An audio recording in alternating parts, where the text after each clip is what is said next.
미국 사람들은 아기가 태어나면 그 아기의 이름을 주어줄 때 가장 많이 하는 방법 중에 하나가 전화번호부를 뒤진다고 합니다.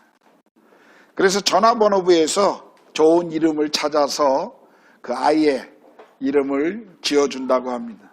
아마 지금은 전화번호부보다는 아마 인터넷을 더 아마 애용할 것이라고 생각됩니다. 미국 사람들이 아마 이런 그들의 태도는 그들의 그 실용적인 문화 때문일 것입니다. 어떤 이름이 주는 의미보다는 부르기 편하고 그리고 일반적인 것들을 선택하는 것 같습니다. 그래서 미국에서 가장 흔한 이름이 요한이라고 하는 존입니다. 존이 미국에서 가장 흔한 이름입니다.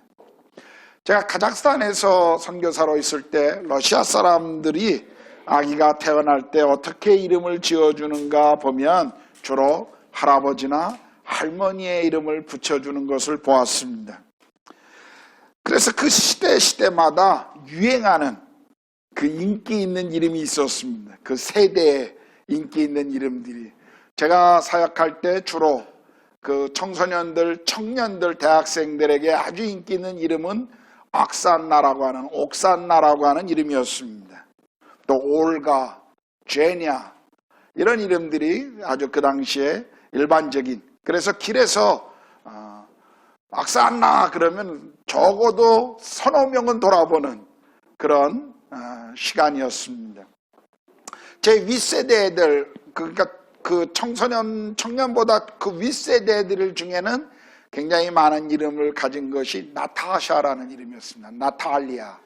나타샤라는 이름이었습니다. 남자들은 디미트리, 지마 또는 알렉산드르, 샤샤, 또 유리, 예브게니아 이런 이름들이 그 한 세대마다 유행하는 그런 이름이었습니다.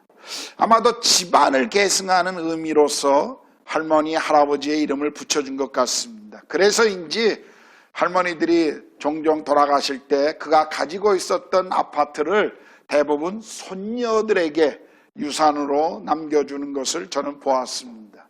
과거에 소련 시대 때 아파트를 정부가 주었기 때문에 정부를 소유한 결혼한 부부들이 대부분 남편들이 일찍 죽으니까 할머니들이 더 장수하시다가 그 아파트를 손녀에게 줘서 손녀가 또 가지고 있는.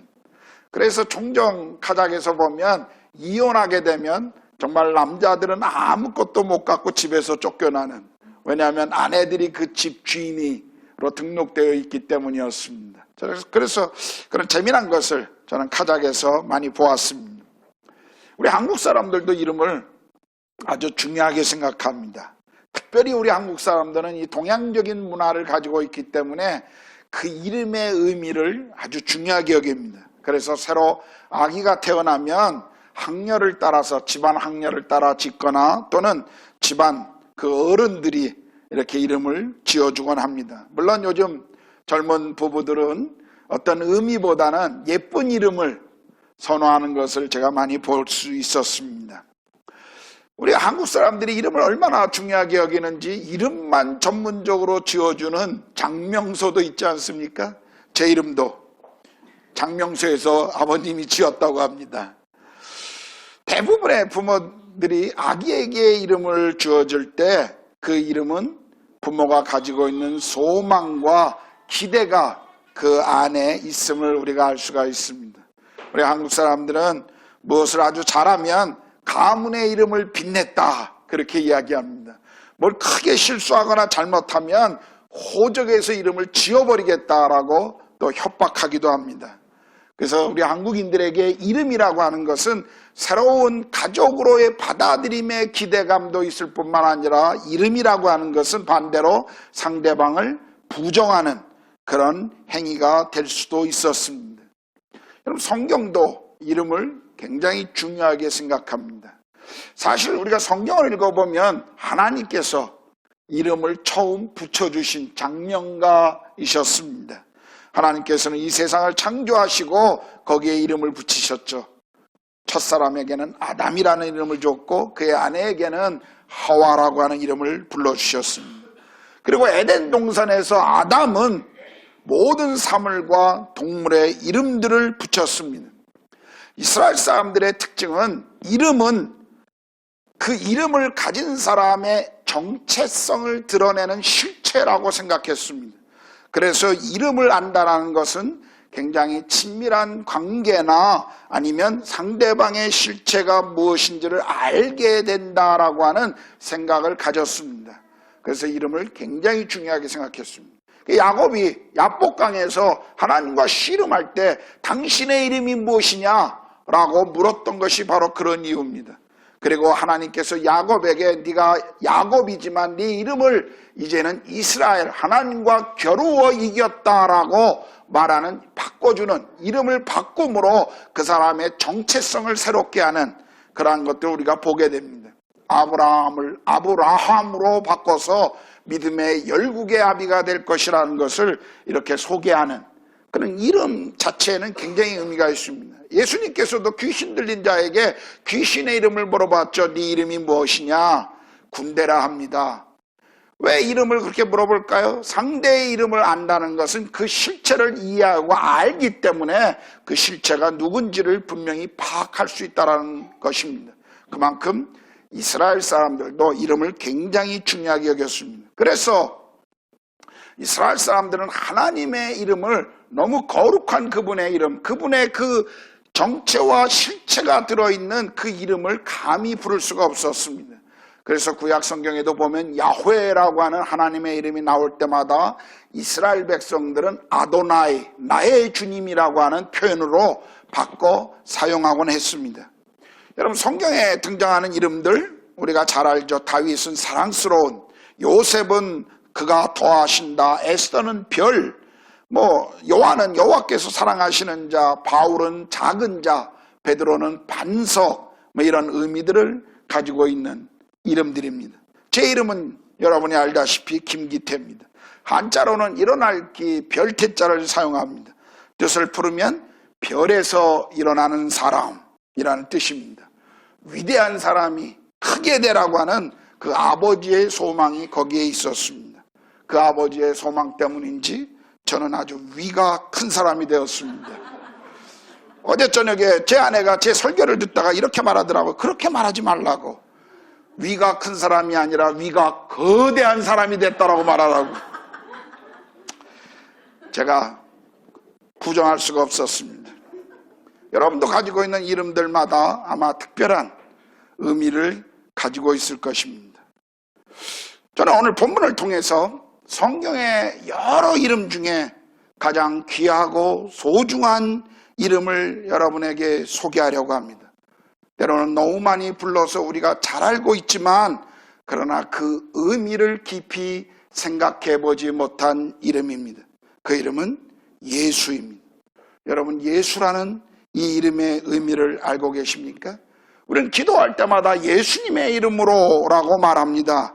그런데 때로는 예수라고 하는 이 이름이 무엇을 의미하는지 우리는 너무 잘 모르고 이 이름을 가볍게 사용할 때가 너무나 많이 있습니다. 그렇다면 예수 그 이름에는 어떤 의미가 담겨 있을까요? 21절은 이렇게 말합니다. 아들을 낳으리니 이름을 예수라 하라. 이는 그가 자기 백성을 그들의 죄에서 구원할 자이심이니라. 오늘 성경은 예수 안에 있는 이름의 의미의 첫 번째는 우리를 죄에서 구원하시는 이름이다 라고 말하고 있습니다. 예수라는 이름은 히브리어로 예수아라고 말합니다. 우리가 그걸 번역한 것을 예수라고 했습니다만 히브리어에서 아람어 그쪽 동네 표현 발음으로는 예수아라고 말하죠.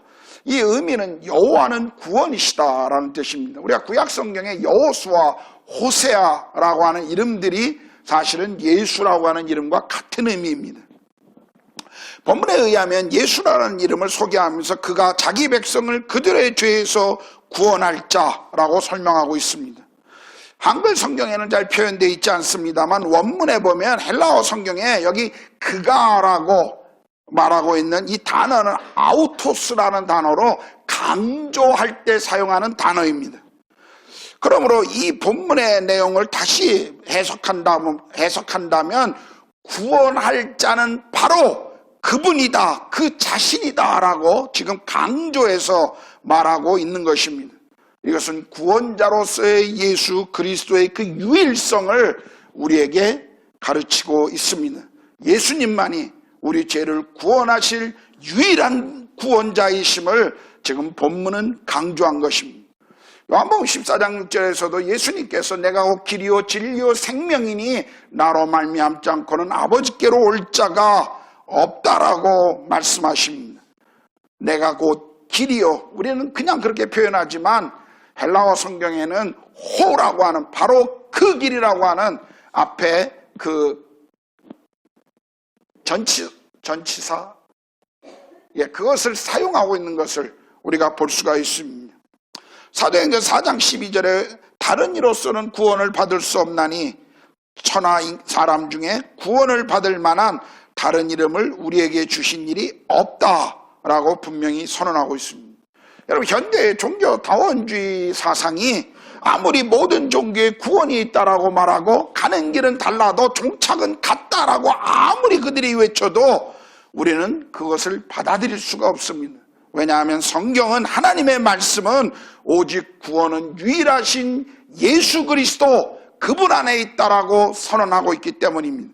이것은 우리가 절대로 양보할 수 없는 진리입니다.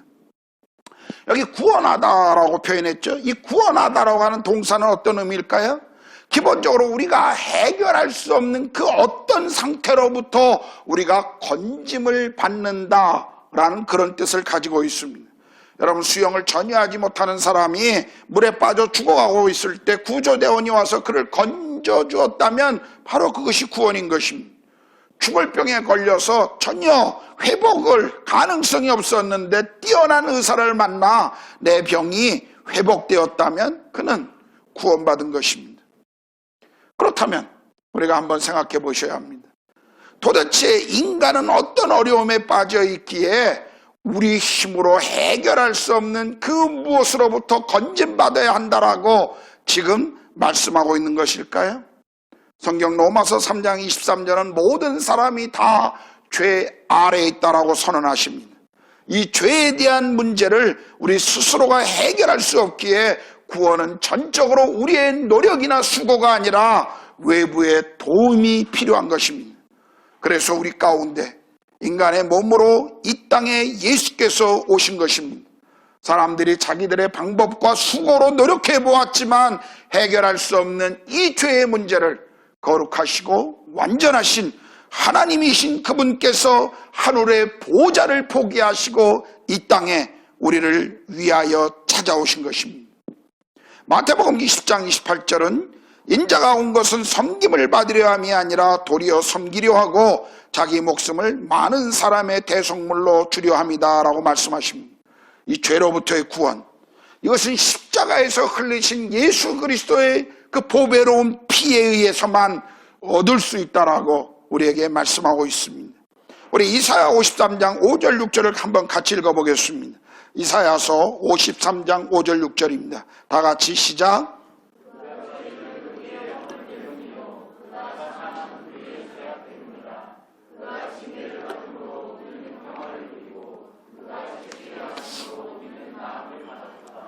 우리는 다 양 같아서 그릇 행하여 각기 제 길로 갔거늘 여호와께서는 우리 모두의 죄악을 그에게 담당시키셨도다. 여기 예수께서 피 흘려 십자가에서 피 흘려 돌아가셔서 바로 내 죄를 용서해 주시고 나를 회복시키시기 위해서 그분이 대신 십자가에서 돌아가신 것을 말씀해 주고 있습니다. 여러분, 기독교가 다른 종교나 다른 사상과 다른 점이 무엇입니까? 다른 종교들은 인간이 신을 만나기 위해서 그와 상응하는 어떤 수고를 해야 된다고, 인간의 노력이 있다라고 가르칩니다. 스스로 무언가를 해야만 신을 만날 수 있다라고 가르칩니다. 그러나 기독교는 정반대입니다. 기독교는 성육신하신 예수 그리스도가 오셔서 내가 내 힘으로 내 노력으로 할 수 없는 것을 그분이 대신 완성하셨다라고 우리에게 가르치고 계십니다. 성경은 신을 찾으려면 당신이 이렇게 해야 합니다라고 일반 사람들은 말하지만 성경은 이 땅에 우리 죄를 위해서 온전한 제물로 오신 예수 그리스도 그분을 믿어야 한다라고 우리에게 가르치고 있습니다. 성경은 신을 찾으려면 우리가 뭐를 해야 한다라고 말하고 있지 않습니다. 복음이란 우리의 죄의 문제를 해결하기 위해서 하나님께서 친히 인간의 몸으로 이 땅에 오셨고 우리 힘으로 감당할 수 없는 이 죄의 문제를 해결하셨다라고 우리에게 말씀해 주시는 복된 소식인 것입니다. 복음은 복된 소식, 복음은 기쁜 소식입니다. 왜냐하면 우리가 하는 것이 아니라 그분이 하신 것을 우리가 받아들여야 하기 때문입니다. 예수는 탄생하실 때부터 십자가의 죽음이 예고되셨던 분이셨습니다. 그분은 선지자들이 미리 오실 것을 예고한 성경의 구약 성경의 모든 예언을 성취하신 분이셨습니다.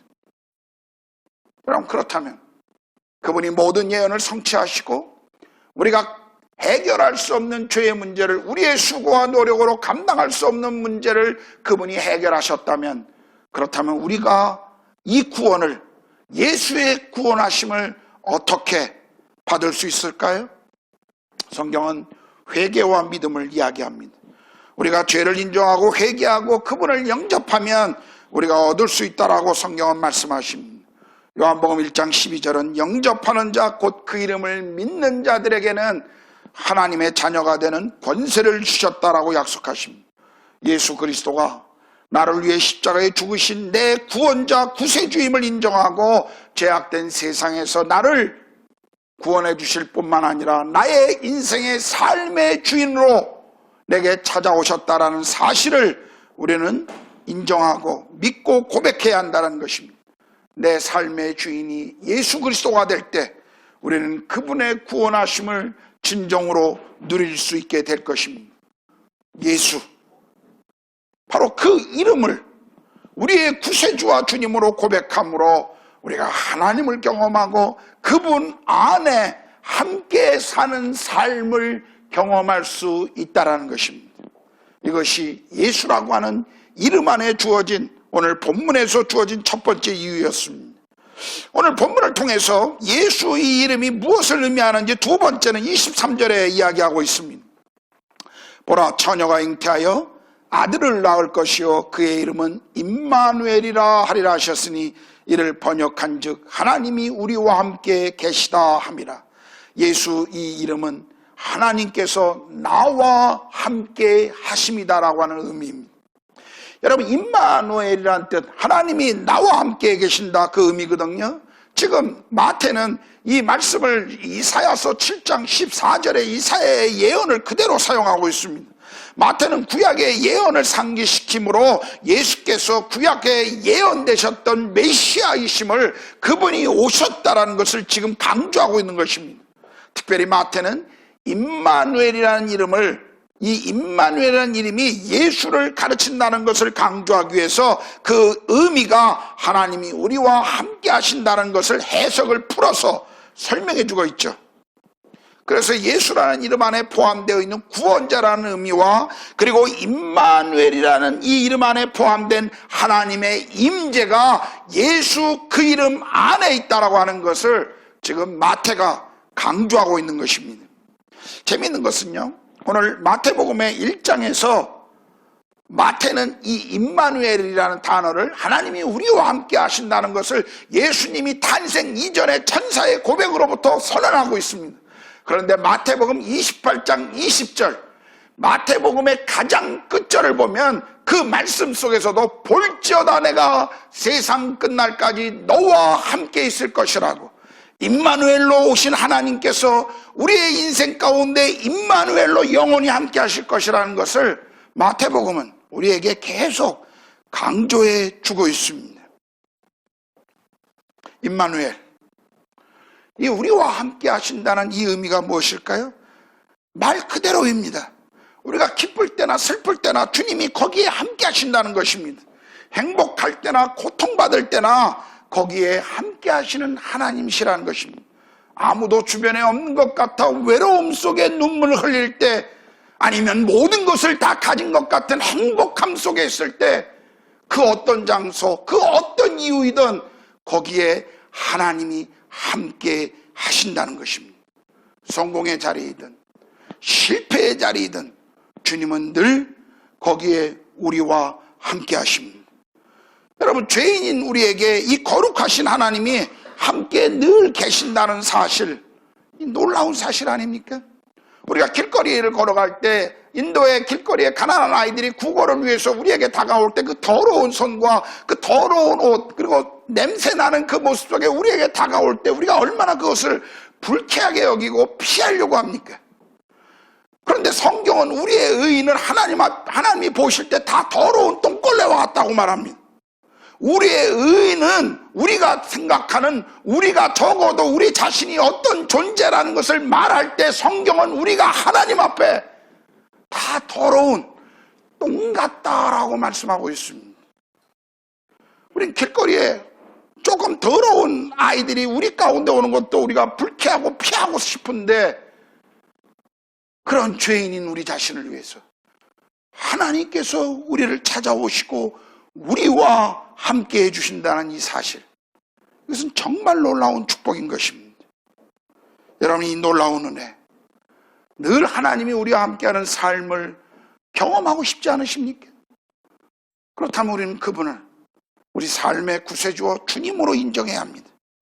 우리 안에 있는 고집과 욕심과 죄악을 버리고 주님이 내 인생을 찾아오셔서 나의 구세주여 주님이 되도록 우리의 마음의 문을 열어드려야 합니다. 그리고 주님과 동행하셔야 합니다. 모든 일을 예수님이라면 어떻게 할 것인가를 생각하고 우리가 기도해야 합니다. 우리의 삶의 말씀을 읽고 그 말씀 속에서 하나님을 동행하는 삶이 무엇인지를 우리는 배워야 합니다. 매일 아침 하루를 시작할 때 우리는 성경 말씀을 펴서 그분의 뜻을 발견하고 기도함으로 하루를 시작하는 것을 우리는 훈련해야 합니다. 전 특별히 우리 교회가 내년에 매일 성경을 우리가 모든 성도들이 함께 읽고 그 말씀으로 하루를 시작하자라고 광고를 드렸습니다. 우리 몇 년 동안 우리가 성경 통독을 1년에 보통 2번, 3번 하는 성경 통독을 하다가 내년에는 좀 경건의 시간이 콰이어 타임에 좀 집중하자, 훈련하자 하는 것 때문에 매일 성경을 할 것을 요청드렸는데, 참 감사한 것은 제가 생각한 것보다 훨씬 많은 분들이 신청하셨어요. 52명이나 신청하셨더라고요. 아마 내년은 우리 교회 성도들 가운데 말씀을 읽고 통독할 뿐만 아니라 또 성경 공부할 뿐만 아니라 매일 아침 우리가 갖는 기도와 말씀의 이 경건의 시간을 통해, 큐티 시간을 통해서 더 많은 성도들의 삶이 더 풍성해질 것이라고 저는 믿습니다. 아마 다가오는 새해 우리 모두의 삶이 주님 때문에 더 풍성해지고 하나님의 그 말씀 안에 있는 그분의 임재로 인해서 우리의 삶이, 또 여러분의 삶이 더 충만해지기를 정말 마음을 다해 축원합니다. 자, 이제 설교를 마치겠습니다. 성탄의 계절입니다. 우리는 다시 한번 왜 그분이 이 땅에 오셨는가를 생각해 봐야 합니다. 그 이름의 의미가 무엇인지를 묵상해 보십시오. 구유에 누이신 아기 예수, 그 아기 예수를 만났던 목자들은 한없이 기뻐했습니다. 왜였습니까? 동방박사들은 오랜 여행 끝에 아기 예수를 뵙기 위해 오랜 여행을 하다가 아기 예수를 만나자 그들은 큰 기쁨을 안고 돌아갔습니다. 왜였습니까? 성전에 찾아오는 그 아기 예수를 보고, 그 마리아의 품에 안긴 아기 예수를 보고 시몬과 안나는 이제 나의 생명을 거두어 가셔도 좋습니다라고 하는 그 감격의 기도를 하나님께 드리고 있습니다. 그 기쁨의 이유가 무엇 때문이었습니까? 그들은 구원자이시며 우리 삶의 주인이신 예수 그리스도를 만났기 때문입니다. 오늘 이 성탄의 계절에 이 땅에 오신 예수 그리스도를 축하하고 기뻐할 수 있는 이유가 무엇일까요? 우리가 그분의 오심을 환영하고 기뻐하는 이유가 무엇입니까? 우리가 그분을 만났기 때문입니다. 그분이 왜 이 땅에 오셨는지를 알기 때문입니다.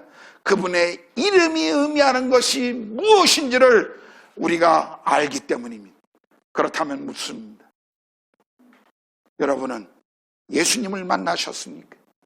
예수, 이 이름의 의미가 무엇인지를 정말 아십니까? 우리 인생의 가장 고귀한 이름, 가장 소중한 이름 예수. 그 이름이 우리 인생에 주고 있는 그 이유가 무엇인지를 여러분 정말 알고 계십니까?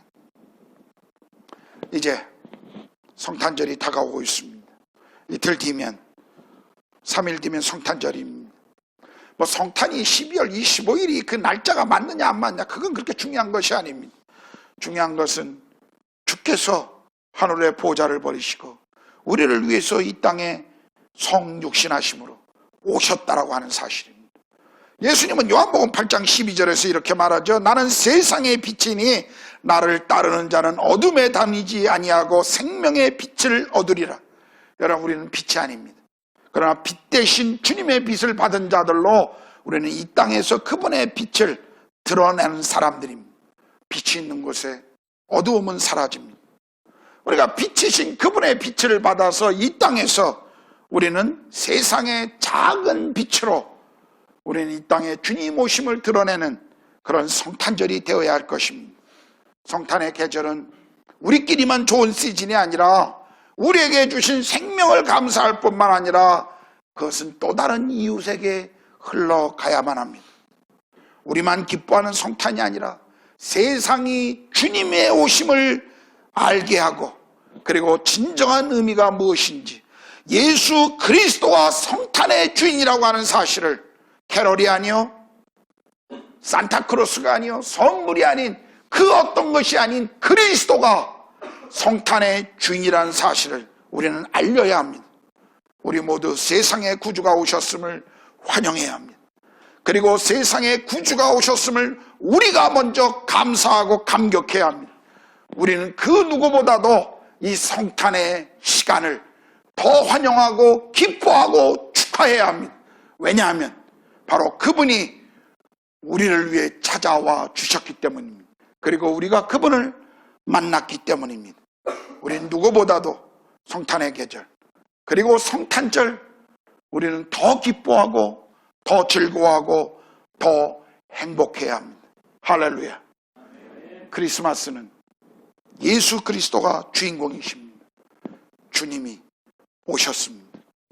우리는 오신 이 주님을 어떻게 기쁨으로 맞이해야 할지 그리고 어떻게 이 기쁨을 또 다른 이들에게 나눠야 할지 고민하고 그것을 삶으로 이루어가는 성탄절이 되기를 축원합니다. 기도하겠습니다.